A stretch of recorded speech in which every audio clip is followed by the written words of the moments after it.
Hey everybody, this is going to be a quick one. I don't want to drag this out into a long video and belabor the point. Just want to drop a couple thoughts here. One major one that I think is the essential takeaway message that everybody's missing from this whole affair. And what is this affair? This is the little Honduran girl who made it onto the cover of Time magazine with Donald Trump with the caption, "Welcome to America." So the idea from what we have to say is liberal-leaning media anymore, liberal-leaning mainstream media.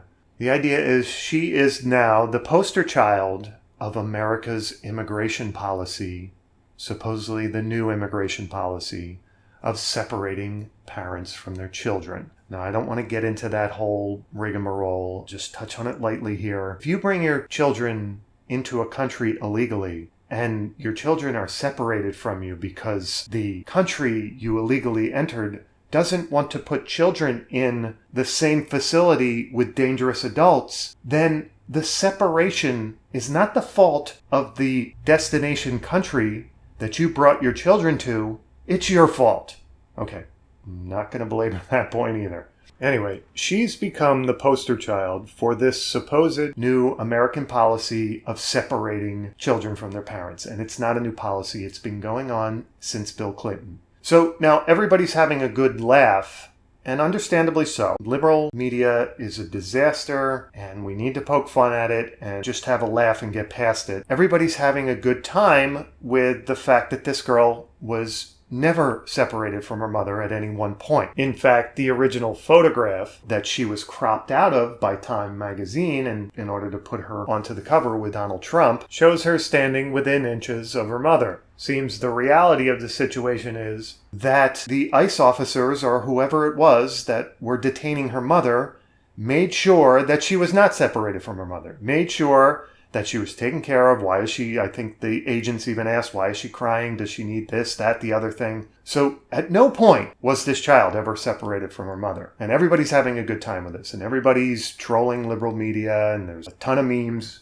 over it. And that's fine, like I said. But in all the buffoonery and hysteria of the left and the right making fun of all that, there's a point being missed here. And that is that she was separated from the only parent in her life that has 2 brain cells and any common sense and decency, and that's her father.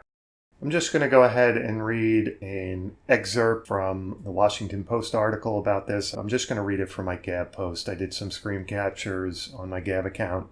I don't feel like giving the Washington Post a bunch of clicks. This is the headline of the article: "The crying Honduran girl on the cover of Time was not separated from her mother." Okay, so the liberal Washington Post giving a little bit of ground there and admitting that the truth is this girl was never separated from her mother. And the authors of this article are Samantha Schmidt and Christine Phillips.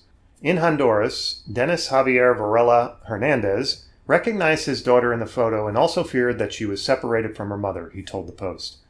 But he said he learned this week that his 32-year-old wife and daughter were in fact detained together at a facility in McAllen. Honduran Deputy Foreign Minister Nelly Jerez confirmed Varela's account to Reuters. So first thing is here, you should be thinking, why is it just the mother and the daughter? Where is the father in all this? Well, there's a very good reason why the father is not present with them in America. Because the wife left without telling her husband that she was taking their youngest daughter with her. Varela, who has 3 other children with Sanchez is the mother, feared for the little girl's safety, he said. Yanela, that's the little girl, Yanela is turning 2 years old in July. After Sanchez left, Varela had no way to contact her or learn of her whereabouts. Then on the news, he saw the photo of the girl in the pink shirt.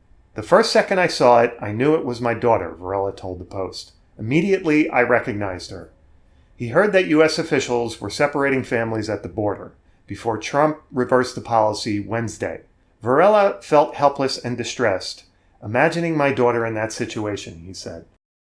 Okay, so right there in plain sight of everyone is the real issue with this story, and no one's picking it up. No one gives a damn that this daughter was separated from her father. Again, the only parent with common sense in this situation. How many batshit insane mothers are tearing their children away from their fathers any way they can, either like Sanchez, sneaking them off whenever the father's not looking, and or trying to get sole custody through the man-hating court system. How many mothers are doing this? What Sanchez has done with her daughter. And this little girl, Yanela, she should be a metaphor for kids being separated from their fathers. And I know liberal media is never going there. They're going to scream and cry at an imaginary separation from a mother, but the real separation from a father, they're never even going to utter a peep about. Who knows what was going through Sanchez's mind? She probably thought, she's going to the land of the Kardashians. She'll finally be free. She's just a vacant-minded woman, has no idea what she's doing, and shouldn't be allowed to be in a position of such responsibility over a little innocent 2-year-old girl. This child should be given back to the father. This child should be separated from her mother so that she doesn't have to go through all the dangers she went through to get to America again.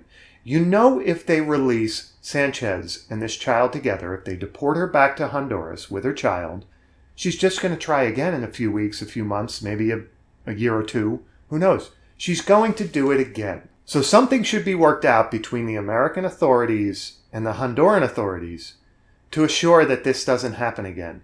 Either Sanchez loses custody of her child, or she's monitored down there in Honduras to make sure she stays with her husband and her children and keeps that family unit cohesive. The safest situation for little Yanela. And I don't want to hear all the crying in my comments section about whatever political state Honduras is in. Little Yanela is safest with her father, her mother, and her siblings. And Honduras needs to work out its problem. Little Yanela is not safer being dragged through however many drug cartel-owned regions of Mexico and put at the disposal of human traffickers, who knows, even child traffickers. She's not safer in that screwball situation than she is back in Honduras with her father and her siblings and maybe her mother. I don't know. Her mother is just like every other single mother out there. She's batshit insane and probably shouldn't be left to take care of children. Okay, that's it. That's all I wanted to say. I just wanted to vent this, because nobody's saying it, or at least I'm not seeing anybody saying it, and it needed to be said. All right, everybody. Thanks for tuning in for this quick one.